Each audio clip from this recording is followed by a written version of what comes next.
अस्सलाम वालेकुम friends, welcome back to my YouTube channel. आज हम जिस बारे में बात करेंगे वो है डिफरेंट बॉडी टाइप्स।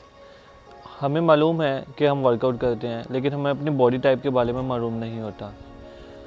चाहे हमारा पर्पस वेट गेन हो, वेट लूज़ हो, मसल गेन हो या जनरल फिटनेस हो, हमें मालूम होना चाहिए कि हमारा बॉडी टाइप क्या है, ताकि हम उस हिसाब से अपना डाइट प्लान और वर्कआउट प्लान को मैनेज कर सकें।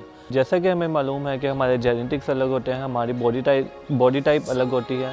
इसलिए अगर हमें मालूम हो जाए कि हमारा बॉडी टाइप क्या है, तो हम अपने वर्कआउट प्लान को और डाइट प्लान को इस तरह मैनेज करेंगे कि जो हमारी ड्रीम बॉडी है वो हम अचीव कर सकते हैं। So let's start the topic now. हमारे पास 3 टाइप्स की बॉडी टाइप्स हैं, एक्टोमॉर्फ, एंडोमॉर्फ और मेसोमॉर्फ। मैं आपको कुछ कैरेक्टरिस्टिक्स बताऊंगा इनकी, जिसके बाद आपको ये मालूम हो जाएगा कि आप किस कैटेगरी में फॉल करते हैं।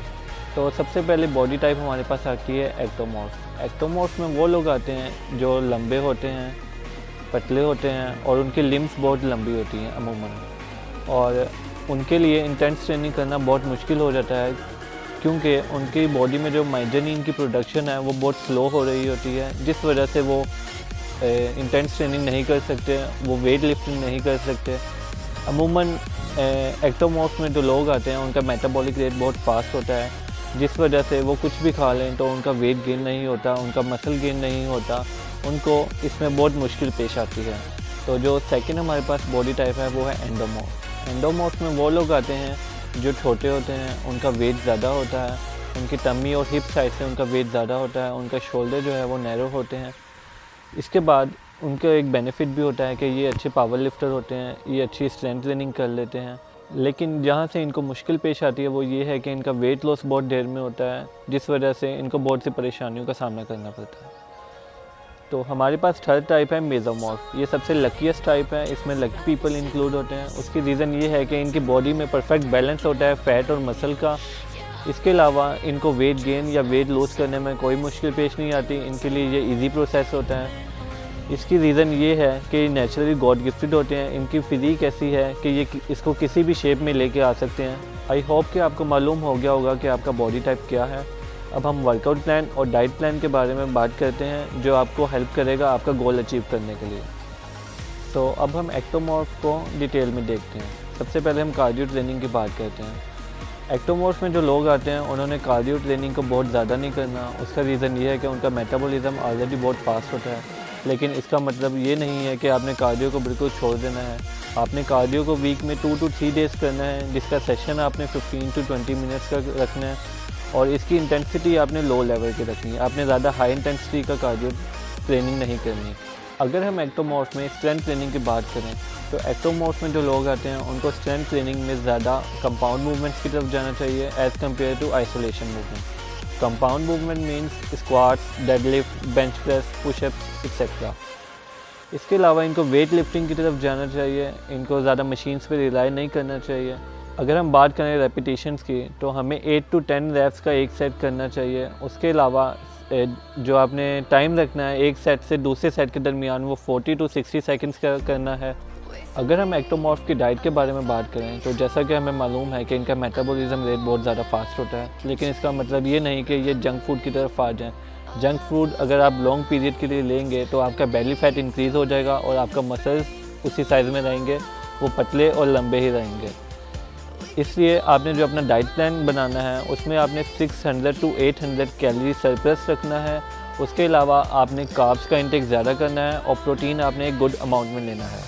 अब हम बात करते हैं एंडोमॉर्फ के बारे में। एंडोमॉर्फ में अगर कार्डियो ट्रेनिंग की बात की जाए, तो हमें जैसा कि मालूम है कि एंडोमॉर्फ में वो लोग आते हैं जिनका वेट गेन और फैट गेन बहुत जल्दी हो जाता है, लेकिन इसका मतलब ये नहीं है कि वो 2 से 3 घंटे के कार्डियो सेशंस करेंगे या पूरा दिन कार्डियो सेशंस करते रहेंगे। उनके लिए जो बेनिफिट है वो है HIIT। HIIT means high intense interval training.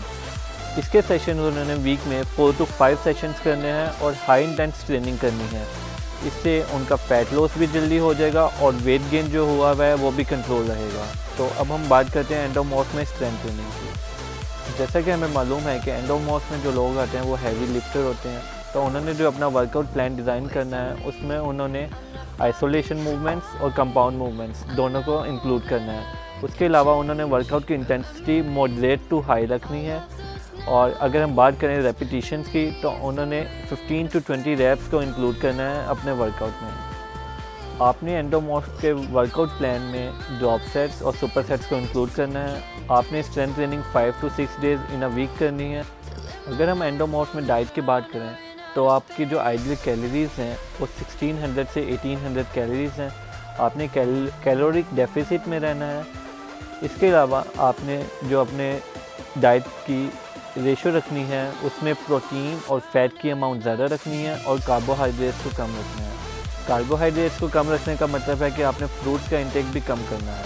कुछ लोग कैलोरिक डेफिसिट के नाम पे 1000 से भी कम कैलोरीज लेना शुरू कर देते हैं ताकि उनका वेट लूज़ जल्दी हो जाए, लेकिन ये हेल्दी वेट लूज़ नहीं है। इसकी वजह यह है कि आपकी एनर्जी लो हो जाएगी, आपकी परफॉर्मेंस लो हो जाएगी। अब थर्ड टाइप है हमारे पास मेसोमॉर्फ। मेसोमॉर्फ में अगर कार्डियो ट्रेनिंग की बात की जाए तो आपने ना ज़्यादा हाई इंटेंस ट्रेनिंग करनी है ना ज़्यादा लो इंटेंस ट्रेनिंग करनी है। आपने जो कार्डियो ट्रेनिंग करनी है वो मॉडरेट पेस पे करनी है और ये अल्टरनेट डेज पे करनी है। कार्डियो ट्रेनिंग आपने डेली नहीं करनी, उससे आपका मसल लूज़ हो जाएगा। अगर हम मेसोमॉर्फ में स्ट्रेंथ ट्रेनिंग की बात करें तो हमने मॉडरेट टू हैवी ट्रेनिंग की तरफ जाना है। अगर आप मॉडरेट ट्रेनिंग कर रहे हैं तो आपने 15 to 20 रैप्स करने हैं। अगर आप हैवी ट्रेनिंग कर रहे हैं तो आपने 8 to 10 रैप्स करने हैं। अगर आप बेस्ट रिजल्ट्स चाहते हैं तो आपने 5 to 6 डेज़ वेट लिफ्टिंग या स्ट्रेंथ ट्रेनिंग करनी है। अगर हम मेसोमॉर्फ में डाइट की बात करें तो आपने डाइट प्लान इस तरह डिज़ाइन करना है कि उसमें 2500 कैलोरीज़ आपकी आइडल होनी चाहिए। उसके अलावा जो आपकी रेशियो होनी चाहिए वो है 50% protein, 25% carbs and 25% fats. So friends, that's it for today. I hope आपको मेरी ये वीडियो अच्छी लगी होगी। मुझे कमेंट सेक्शन में ज़रूर बताएं कि आप किस बॉडी टाइप में फॉल करते हैं। अगर आप और डाइट प्लान्स और वर्कआउट प्लान्स चाहते हैं तो मुझे इंस्टाग्राम पे फॉलो करें और वहाँ पे DM करें। इसके अलावा अगर आप मेरी मज़ीद वीडियोस चाहते हैं तो मेरे चैनल को सब्सक्राइब करें, लाइक करें और शेयर करें।